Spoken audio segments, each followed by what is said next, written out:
For today's Cyber CEO episode, leverage is important if you're growing your business, period. Whether it's at the desk next to me or a couple thousand miles away, but leverage is important. Using a Cyberbacker, a lot of people are scared to hire leverage just because of the cost. Cyberbacker helps you manage that cost. Our Cyberbacker, 𝗙𝗳𝗃𝗶𝗹, we call him both, handles our transaction processing and the listing management. He does quite a bit of marketing for us, running our Facebook pages, running ads for us. He's scheduling our time slots.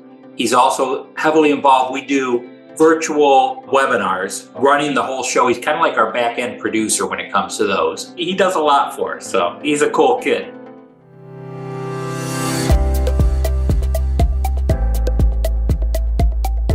welcome to Cyber CEO, wherein we talk about how our Cyberbackers helped our Cyber CEOs take their businesses to the next level.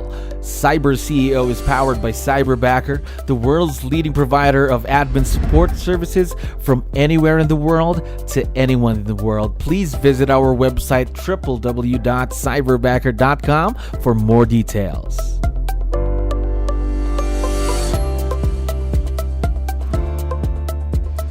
Another awesome day here at Cyberbacker. My name is 𝗙𝗲𝗹𝗶𝗹. We're back with another episode of Cyber CEO. And of course, we have a very special guest on the show. Frank, how are you doing today? Good, 𝗙𝗲𝗃. How you doing? I'm doing wonderful. Thank you very much for asking and for being on the show today. I know you have a lot of things to do. Really appreciate your time. Now, to start things off, to let you know, we have a lot of listeners who are business owners, just like yourself. So I need your help. Can you tell us something about yourself and your business, Frank? A little bit about me. I've been an agent, a real estate agent for 7 years, but I've been in the industry since '87. I started in the mortgage industry, started my own mortgage company in '92. In 2009, I became a team leader at Keller Williams. And then in 2014, I stepped down and started a real estate team with my business partner, 𝗙𝗲𝗃𝗏. Gosh, tons of experience right there just in the real estate world. How about working with someone virtual, just like what you're doing with your Cyberbacker? Is this your first time to do something like this? I'm going to say yes and no, and I'll tell you why. Mm-hmm. I had administrative help. That was my first hire, just like the Millionaire Real Estate Agent says. So my first hire was an administrator in the office working with me, and I've had several administrators. And then COVID kicked in, and we were all virtual. So my administrator, I spent a year or so where I saw my administrator twice, except for virtual. All right. And when my administrator decided to retire and we were looking for new people, that's where this all came about. Okay, so the virtual world really was there. I believe it really boomed or exploded during the pandemic, the virtual world, because a lot of people were staying at home, things like that, but you still had a business to run, right? Right. Yes. Right. And we when she gave us her notice that she was retiring, we started interviewing primarily local people, just like we've always done. Mm-hmm. And I had heard about VAs over the years at the different events and that I've heard VAs.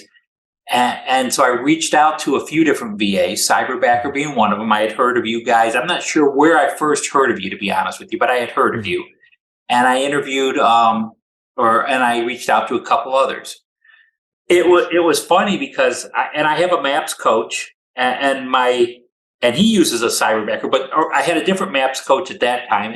And I mentioned we're looking, he knew we were looking for a new admin. And I mentioned we were going to interview a couple virtuals, one of them being a Cyberbacker. He goes, "Oh, I have several Cyberbackers that work for me." So that was a great endorsement there because he was a great coach. So we talked to 3 different companies and we all did Zoom calls with the 3 different companies, and 2 of them before we did Cyberbackers. And my business partner was on there with me, and he really wasn't a fan of doing virtual. And these first 2 were terrible. I won't say names of the company or anything, but they were terrible. And he said he calls me 𝗙𝗃. That's my nickname is 𝗙𝗃. And he goes, 𝗙𝗃, there's no way. And I said, well, let's just try this Cyberbacker. My coach even endorsed them. Let's at least do the interview with them. And it was completely different. It wasn't trying to sell us. It was taking us through what we needed. and it was a whole different paradigm from the other two companies. So quite different from the previous two that you spoke to. Again, that's what Cyberbacker is, of course. Now, was it a big transition though, working with someone virtual? Because I know in the business you were kind of used to working with people that's in the office, people who are right there. Now you're working with someone who's thousands of miles away. How was the transition for you personally? The biggest thing was the training. Although he received a lot of training in tools we use, but not all the tools we use. But he received a lot of training in tools we use. But still, you're so used to when you're training somebody being hands-on, pointing on the computer screen, and so it was a little different. Now, Cyberbacker recommended that we do a 30-60-90 in as far as our training goes. However, my coach said, you know what, you need to actually wind it down to week by week. Not 30-60-90, but week after week. Have your beginning of the week, what you want to accomplish by the end of the week, and take them to those levels. And so that's what we did. So we really drilled down on that 30-60-90. And we still did a 30-60-90, but we did it week by week. And so at first, we were with our Cyberbacker daily. Yeah. It's not so much now. Yeah, every day.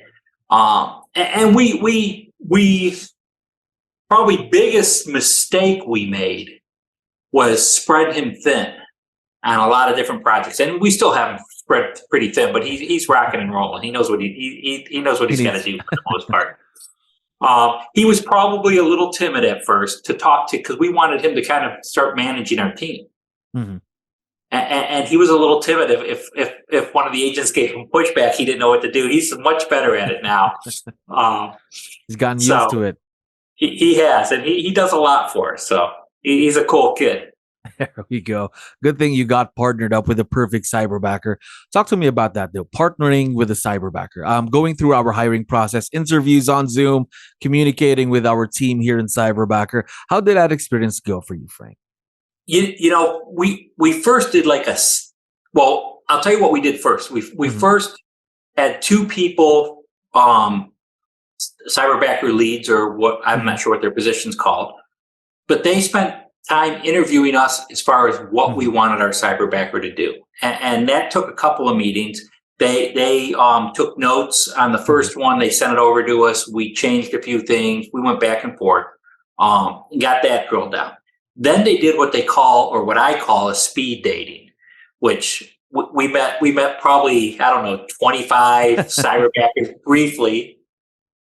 And then we narrowed it down to, I think, five candidates. And what we were looking for primarily was communication. Who really communicated the best, because they're going to be talking to our Cyberbacker handles our transaction processing, handles our listing processing, the whole thing. So they're in communication with all the parties in the transaction.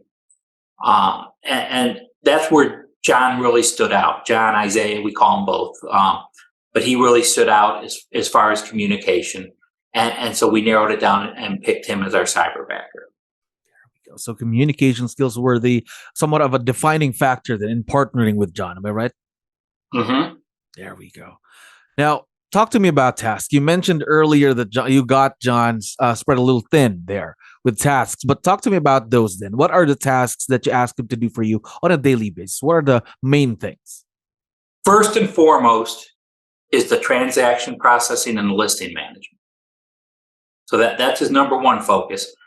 Second focus comes in, he does quite a bit of marketing for us, running our Facebook pages, running ads for us.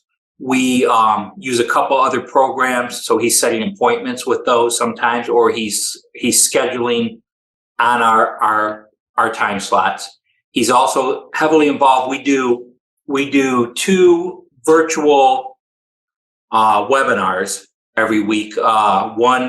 One is just for our investor group, a private thing just for our investor group, and one we call Know, Like, and Trust Thursday, where we interview somebody else out of our industry, but that somebody that we send business to, so that our sphere can get to know them. And he handles both of those: the setups, the getting them scheduled, getting the questions ready, running the whole show. He's kind of like our back end producer when it comes to those. We have him do that. We have a team meeting every Wednesday, which he runs part of. Runs that, okay. And then we have 2 private meetings, one on Monday and one on Thursday, which is just where my business partner, John, Isaiah, and myself are together discussing goals and what we need to be working on. And then he does one-to-ones with the agents throughout the week. Wow. So he's basically really almost everywhere then in the business. Almost. Yeah, he's kind of like our head admin. Yeah. The goal will be to grow it and then bring somebody else in that he's managing with it. So it's going to be very exciting. Again, adding another cyberbacker, that's going to be exciting for him, of course. More things to do, more opportunities to grow. Now, you mentioned about communication. We talked a bit about communication earlier. Now, communication skills of John. But what I'd like to talk about is basically the communication that you have with your cyberbacker. How does that factor in to become to have a successful partnership with someone who's virtual? We do a couple of things. We use Slack for our team communication. So he's involved in the Slack. Mm-hmm. He runs our back end, which we use a program called Airtable for managing our transactions. Mm-hmm. And he's primarily in charge of that on a daily basis. We do Zoom calls and just regular phone calls and text messages. So they're constant communication. There we go. So really a lot of avenues of communication, consistent and clear communication then, am I right? Correct. Definitely. Now, one of the things we also love talking about here in our podcast and with the clients, of course, like you, is hearing about results that you've achieved ever since partnering with your cyberbacker. So these stories or success stories could really help our audience or other people or other business owners that would want to partner with a cyberbacker to know more about how virtual leverage can help their business. So can you tell us about one of your biggest wins that you've had ever since partnering with a cyberbacker? Do you have any data or metrics probably? I don't have any metrics on it. I would say this, if I was going to be totally honest with you, is leverage is important if you're growing your business, period. Whether it's at the desk next to me or, a couple thousand miles away, but leverage is important. Using a cyberbacker, a lot of people are scared to hire leverage just because of the cost. Cyberbacker helps you manage that cost. And the fact is, I'm not doing all the training on the cyberbacker. He has a coach that's working with him, and they're always reaching out to see where they could be working with Isaiah on. So I don't have to be 100% responsible for that training with Isaiah, or Blaze doesn't have to be 100% responsible. In fact, if we have a question on something, Isaiah goes, well, you know what, let me check. In fact, you guys, I believe, use Slack also, if I'm not mistaken. Yes. And he says, let me put this out to some other cyberbackers and see if somebody has an answer. So he's done that, to try and find solutions. And I think they're right, because here in Cyberbacker, one of our core values is relationship. So whenever a cyberbacker needs help, there's always a group of people that would help out just to make sure that no one is having a hard time, especially with tasks or questions, as what you mentioned earlier. Now, we've been talking about your cyberbacker, John, for a while now. And for sure, once we have this uploaded online, he's going to be able to listen and watch this. So I was wondering, do you have any special messages or a quick shout out you'd like to give out to your rockstar cyberbacker? You can't always eat McDonald's. You got to eat some real food once in a while. So cutting off that McDonald's there. Frank, thank you very much for dropping by today. I had fun talking to you. I hope we can get you back here after a few months. Check back on you and John again. Thanks, Jello. Thank you for listening to our daily dose of Cyber CEO. Stay tuned to know more about how Cyberbacker creates a difference in this digital time and age. You can visit our website www.cyberbacker.com and follow our social media pages on Facebook, Instagram, LinkedIn, YouTube, and Spotify.